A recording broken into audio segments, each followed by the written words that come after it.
Hi hello నమస్తే అండి. మీరంతా ఎలా ఉన్నారు? బాగున్నారా? నేను శ్యామలా గ్రీన్. మన ఇంటి రుచులు ప్రోగ్రాంకి స్వాగతం సుస్వాగతం. చాలా రోజుల తర్వాత మరలా ఒక మంచి టేస్టీ కర్రీతో మీ ముందుకు వస్తున్నాను.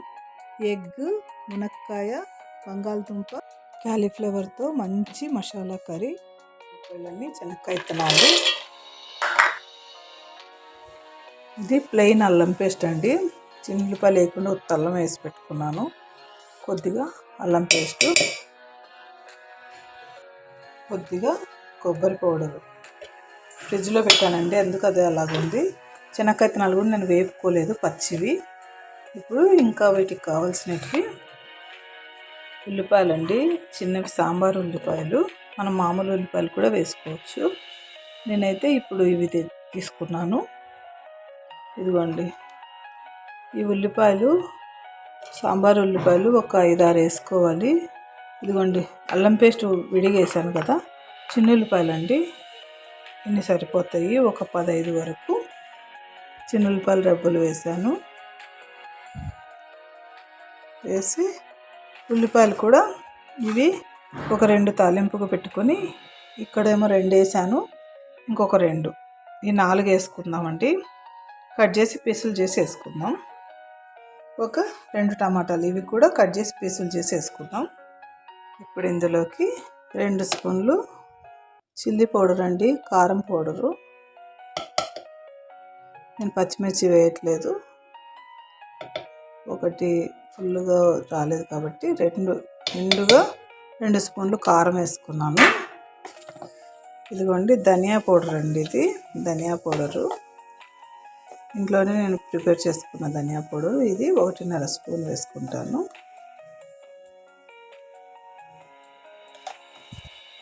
ఫుల్గా వేయట్లేదు కదండి, అందుకు 1.5 స్పూన్ అలా వేసాను. ఇది ఒక సగం స్పూన్ పసుపు సరిపోతుంది. అన్నీ నేను ఇంట్లోనే ప్రిపేర్ చేసుకుంటానండి. జీరా పౌడర్, ధనియా పౌడర్ అన్నీ. ఇది జీలకర్ర పౌడర్ అండి, ఇది 1 స్పూను సరిపోతుంది. ఉడికించేటప్పుడు మనం కూరగాయల్లో ఉప్పు పసుపు వేసి ఉడికించాము. ఇప్పుడు మసాలా దీన్ని మొత్తం గ్రైండ్ చేసుకుందాం మెత్తగా. కొద్దిగా వాటర్ కూడా వేసి గ్రైండ్ చేసుకుందాము.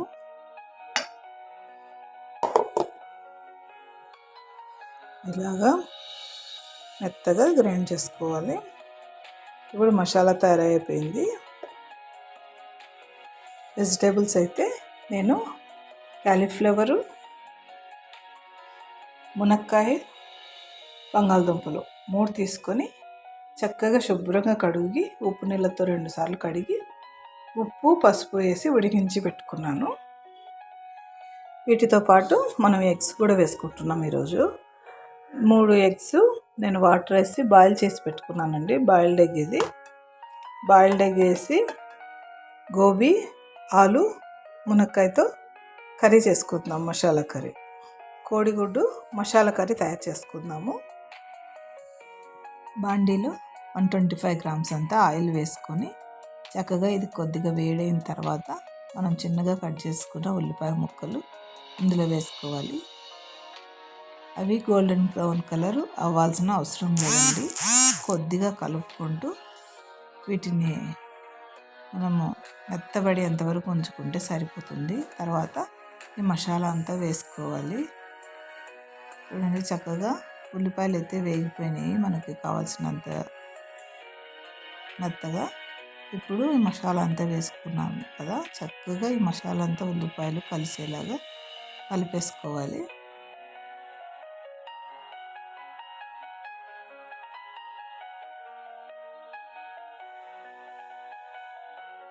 ఇలాగంతా కలిపేసుకున్న తర్వాత ఇంకా మనం విడిగా వేసే మసాలాలు ఏవి లేవండి. అన్నీ మనము మిక్సీ పట్టేటప్పుడు మసాలాలు వేసుకున్నాం కదా, కొద్దిగా దీన్ని ఉడికించుకోవాలి. అడుగు పట్టకుండా అప్పుడప్పుడు ఇలాగ కలుపుకుంటూ దీన్ని ఉడికించుకుందాము. మూత పెట్టి కూడా ఉడికించవచ్చు, కాకపోతే హై ఫ్లేమ్లో పెట్టి నేను ఉడికించట్లేదు, సిమ్లో పెట్టాను. ఇదిగోటి గుడ్లను తొక్క తీసుకొని ఇలా ఘాట్లు పెట్టుకొని ఉంచుకున్నాను. వెజిటేబుల్స్ పక్కన ఉంచుకున్నాను. వాటిలో ఉడికించిన వాటర్ని కూడా పక్కనే పెట్టుకున్నాను.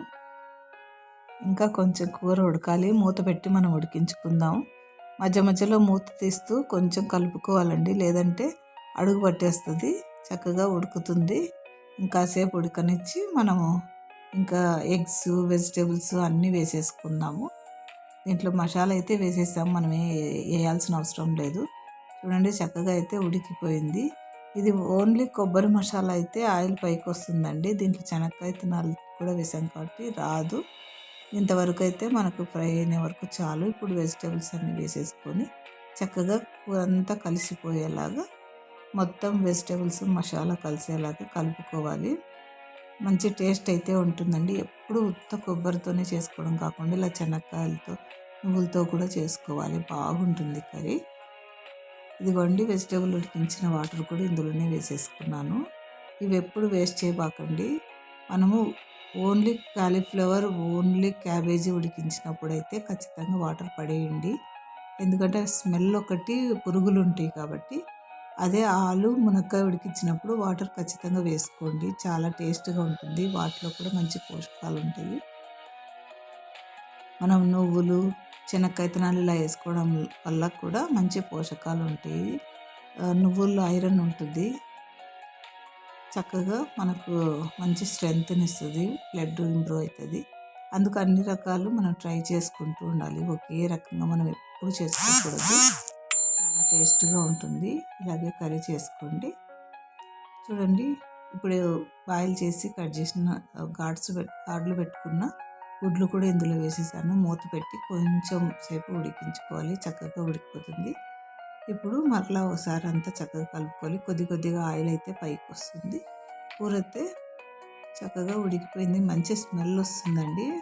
మనకు కొద్దిగా ఆయిల్ పైకి వచ్చింది కాబట్టి మనకు అప్పుడే అర్థమవుతుంది ఆయిల్ పైకి వస్తుందంటే కూర తయారైపోయిందని. ఇలాగ అడుగు పట్టకుండా చక్కగా కలుపుకుంటూ కూరని చేసుకోవాలి. చాలా టేస్ట్గా ఉంటుంది. ఇది కొంచెము మనకు వాటర్గా ఉండగానే మనం కొత్తిమీరను వేసి దించేసుకోవాలి. లేదంటే ఇది మనకు చల్లారిపోయిన తర్వాత చిక్కబడిపోతుందండి, మరలా కలుపుకోవడానికి కూడా రాదు. ఈ మాత్రం వాటర్ ఉంటే సరిపోతుంది. ఇప్పుడు మనం కొత్తిమీరను కూడా వేసుకొని దింపేసుకుందాం. చాలా టేస్టీగా ఉండే మునక్కాయ, ఆలు, కాలీఫ్లవర్, ఎగ్ మంచి మసాలా కర్రీ. మీరు కూడా ఇలాగే చేసుకొని తిని చూసి కామెంట్ ద్వారా ఎలాగుందో నాకు తెలియపరచండి. లైక్ చేయండి, షేర్ చేయండి, సబ్స్క్రైబ్ చేసుకోవడం మర్చిపోకండి, బెల్ ఐకాన్ కొట్టండి. చాలా టేస్ట్గా ఉంటుంది. ఎవరైనా ఇంటికి వచ్చినప్పుడు మనం నాన్ వెజ్ చేయనప్పుడు ఏం చేసి పెట్టాలని అనుకున్నప్పుడు సింపుల్గా ఇలాగ చేసుకోవచ్చు. మన దగ్గర ఎన్ని రకాల వెజిటేబుల్స్ ఉంటే అన్ని రకాల వెజిటేబుల్స్ వేసుకొని చేసుకోవచ్చు. చాలా టేస్ట్గా ఉంటుంది. మసాలాలు కూడా ఇలాగ మార్చుకుంటూ మనం వండుకోవాలి. చాలా బాగుంటుందండి. ఈ కర్రీ అయితే పూరీలోకి, దోశలోకి, చపాతీలోకి, పరోటాలోకి, జొన్న రొట్టెలోకి అన్నిట్లోకి తినచ్చు. చాలా టేస్ట్గా ఉంటుంది. అన్నంలో కూడా, బగాట్ రైస్లో కూడా తినచ్చు. చాలా టేస్ట్గా ఉంటుంది. మీకు ఈ వీడియో నచ్చినట్లయితే లైక్ చేయండి, షేర్ చేయండి, సబ్స్క్రైబ్ చేసుకోవడం మర్చిపోకండి, బెల్ ఐకాన్ కొట్టండి. Tasty curry. Thank you for watching.